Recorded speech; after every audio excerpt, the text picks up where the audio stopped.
उन्हीं वालिद के, उन्हीं बाप के बेटे नितेश राणा क्या कह रहे हैं, किसी से छुपा हुआ नहीं है। मैं यहां ये कहने भी नहीं आया हूं कि वो क्या कह रहे थे, सब जानते हैं क्या कह रहे थे। अभी आपने सुना कि एक जेपीसी काम कर रही है, जेपीसी बनाई गई है, वक्फ बोर्ड बना, जो वक्फ हमारी जमीनें हैं इसके लिए वक्फ को छीनना चाहते हैं। वक्फ की जमीनों को, मस्जिदों की, कब्रिस्तानों की जमीनों को ये अडानी को देना चाहते हैं। सीधे मुद्दे पर आता हूं।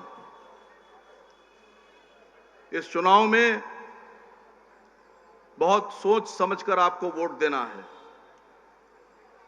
इस चुनाव में बहकाने, भड़काने और भटकाने वाले लोग तमाम आप लोगों को रोज सुबह से शाम तक भड़काते और भटकाते होंगे। आपसे कहा जाता होगा कि भारतीय जनता पार्टी को रोकने के लिए जो सरकार बना रहा है उसका साथ दो। आपसे कहा जाता होगा कि मजलिस-ए-इत्तेहादुल मुस्लिमीन महाराष्ट्र के 288 विधानसभाओं में सिर्फ 16 विधायक के चुनाव लड़ा रही है, तो ये सरकार नहीं बना सकते। ये कहा जाता है आप लोगों से। मैं एक सच्चा वाकया, सच्चा किस्सा सुनाने के बाद आपसे फिर आगे मुखातिब होऊंगा। बादशाह का नाम नहीं लूंगा, जिस बादशाह का किस्सा सुनाने जा रहा हूं, क्योंकि अगर नाम ले लिया तो न जाने कहां तक मिर्चा लग जाएगी। एक बार एक मुसलमान बादशाह के सामने जंग पर जाने से पहले एक हाथी लाया गया और हाथी लाकर कहा गया कि साहब ये सवारी आपके लिए लाए हैं, जंग में आप इस पर बैठकर जाइए। तो बादशाह उतर कर बैठ गया। बैठने के बाद उस बादशाह ने, मुसलमान बादशाह ने कहा कि इसकी लगाम कहां है। तो लोगों ने, जिन्होंने उनको हाथी दिया था, उन्होंने कहा साहब इसमें लगाम नहीं होती है, इसमें जो आगे महावत बैठा है ये हाथी को चलाएगा और आप पीछे बैठकर लड़ाई लड़ेंगे। तो उसने कहा बिना लगाम की सवारी है। कहा जी साहब। तो बादशाह बोला कि ये महावत जहां चाहेगा हमको ले जाएगा, मैं ऐसी सवारी पे बिल्कुल सवार नहीं होता हूं जिसकी लगाम मेरे हाथ में नहीं है। तो वो बादशाह उस हाथी से उतर गया। इसलिए उतर गया कि जिस सवारी की लगाम उसके हाथ में नहीं है वो उस पर बैठना भी पसंद नहीं कर रहा था। मैं आप लोगों से पूछ रहा हूं, जिस सरकार की लगाम आपके हाथ में नहीं होगी, ऐसी सरकार को आप वोट क्यों देंगे? क्या ऐसी सरकार को वोट देंगे आप? आपको ऐसी सरकार बनाना है जिसकी लगाम भी आपके हाथ में हो। आपके हाथ में लगाम तब आएगी जब आप अपने पसंद के और अपने हक की बात करने वाले विधायकों को चुनकर भेजेंगे, जो आपके लिए, आपके हक की लड़ाई लड़ेंगे, आपके हक की बात करेंगे और आपके मुद्दों पर सरकार से छीनकर आपके मुद्दों को मनवाएंगे। फयाज भाई, परसों मैं एक चैनल पर था तो मुझसे एक सवाल पूछा गया कि महाराष्ट्र में कुछ उलेमाओं ने, ये जो अघाड़ी सरकार है इंडिया गठबंधन वाली, जिसमें राहुल गांधी जी, बाल ठाकरे के साहबजादे उद्धव ठाकरे जी, शरद पवार जी हैं, उनको एक खत लिखा है मुसलमानों ने कि हमको, अगर आप मुसलमानों को आरक्षण देंगे तो हम आपको वोट देंगे, सरकार बनाएंगे। आप में से कितने लोगों को यकीन है कि यह आरक्षण देंगे आपको? अगर एक भी आदमी को यकीन है तो वह हाथ उठा दे अपना। अब मैं उन तमाम लोगों से जिन्होंने यह खत लिखा है कि उनको आरक्षण चाहिए और ये उद्धव ठाकरे से मांग कर रहे हैं, मैं उन तमाम मुसलमानों से यह बात पूछ रहा हूं कि वो उद्धव ठाकरे हैं जिनके वालिद का नाम बाल ठाकरे था, जिन्होंने शिवसेना का निर्माण किया था।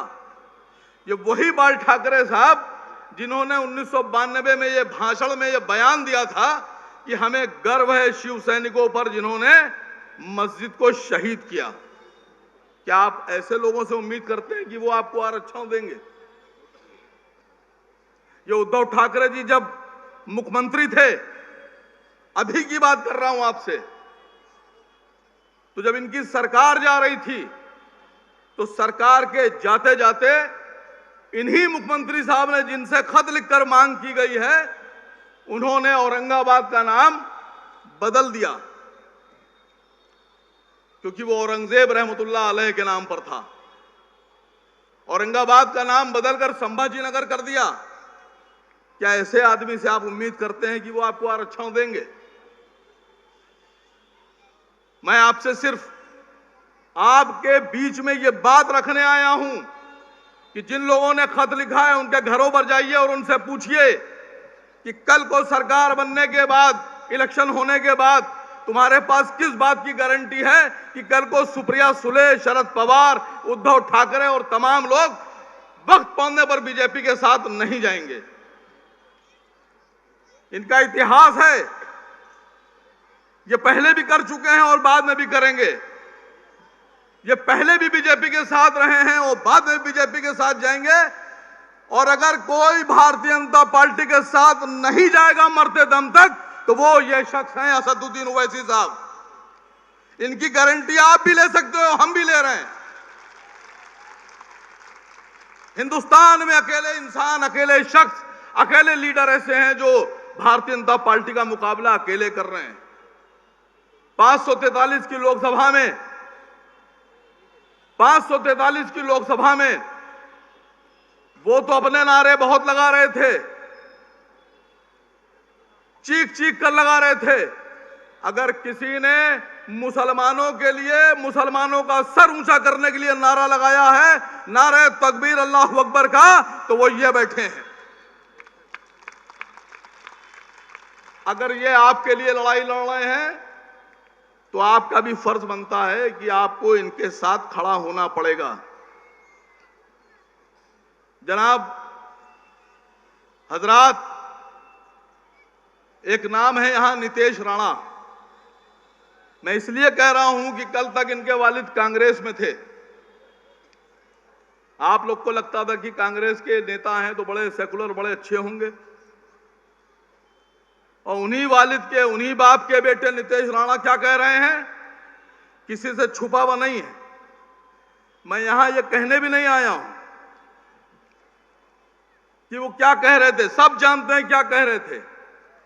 अभी आपने सुना कि एक जेपीसी काम कर रही है, जेपीसी बनाई गई है, वक्फ बोर्ड बना, जो वक्फ हमारी जमीनें हैं इसके लिए वक्फ को छीनना चाहते हैं। वक्फ की जमीनों को, मस्जिदों की, कब्रिस्तानों की जमीनों को ये अडानी को देना चाहते हैं। ये अडानी को जमीनें देना चाहते हैं, इसलिए इनकी नजर वक्फ पर है। असद साहब उस वक्फ का हिस्सा है। ये लोग कहते हैं कि मुसलमान अगर सेकुलर है तो वक्फ बोर्ड में हिंदू मेंबर क्यों नहीं हो सकते?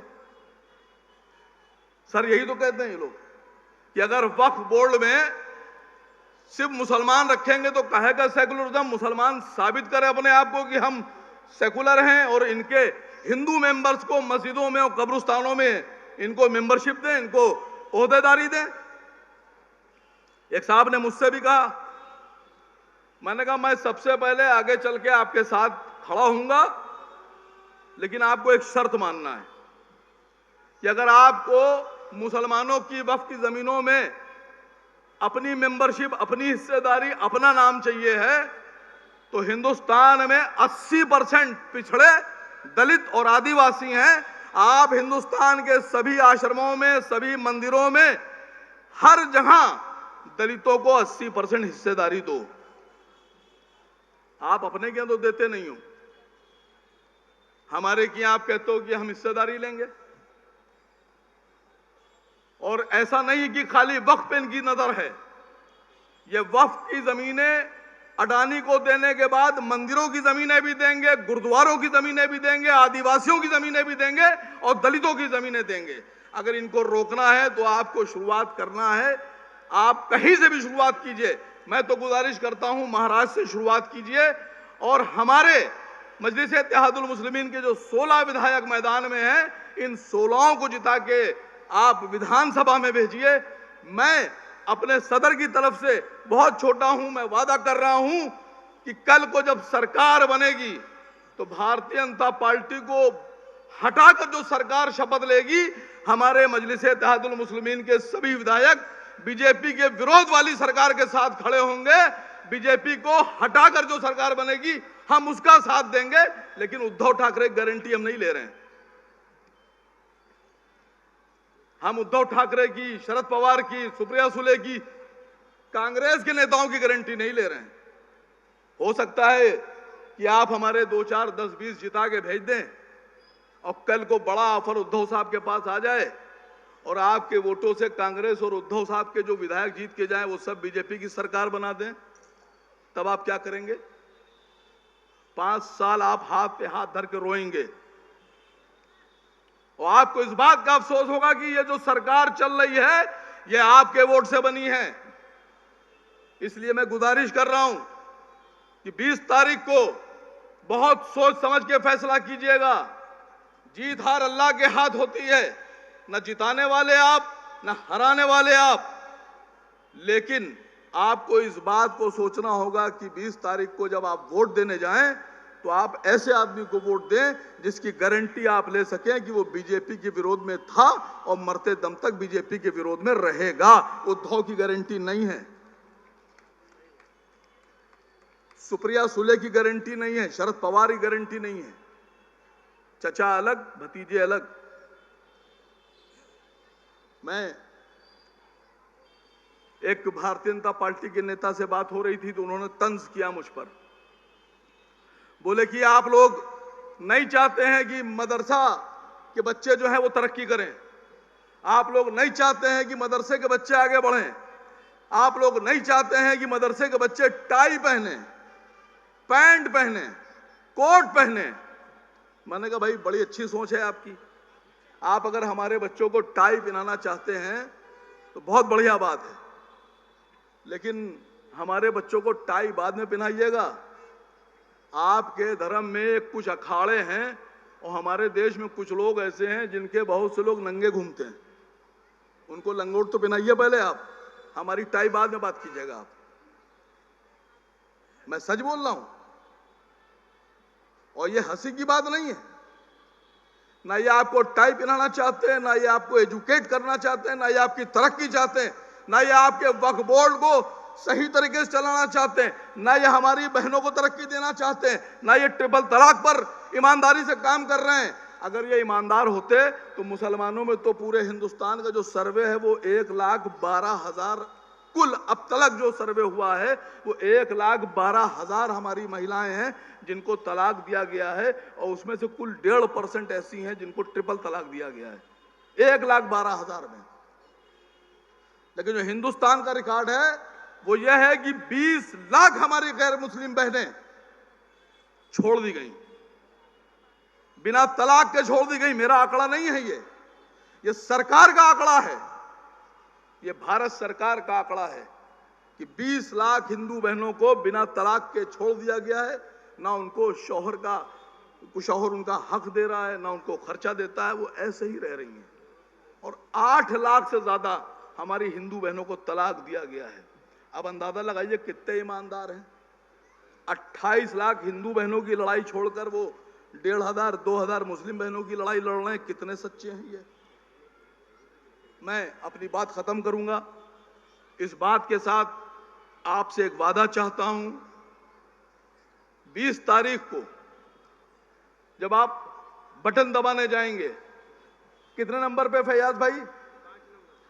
5 नंबर के बटन के सामने मजलिस इत्तेहादुल मुस्लिमीन का चुनाव निशान पतंग, उसको दबाना है और इस यकीन के साथ दबाना है कि फैयाज साहब जीतने के बाद भारतीय जनता पार्टी का कभी समर्थन नहीं करेंगे, साथ नहीं जाएंगे, विरोध में रहेंगे। और यह सोचकर आपको बटन दबाना है कि यह आपका अपना विधायक है, उद्धव की गारंटी नहीं है। कोई गारंटी नहीं है उद्धव की, कोई गारंटी नहीं है शरद पवार की, कोई गारंटी नहीं है कांग्रेस के विधायकों की, कब छोड़कर चले जाएं और आप मुंह देखते रह जाएं। इसलिए अपनी टीम का कैप्टन खुद बनाइए। आपकी टीम आपके कैप्टन के साथ जब रहेगी तो कैप्टन भी मजबूत रहेगा, टीम भी मजबूत रहेगी, बैटिंग भी मजबूत होगी, बॉलिंग भी मजबूत होगी।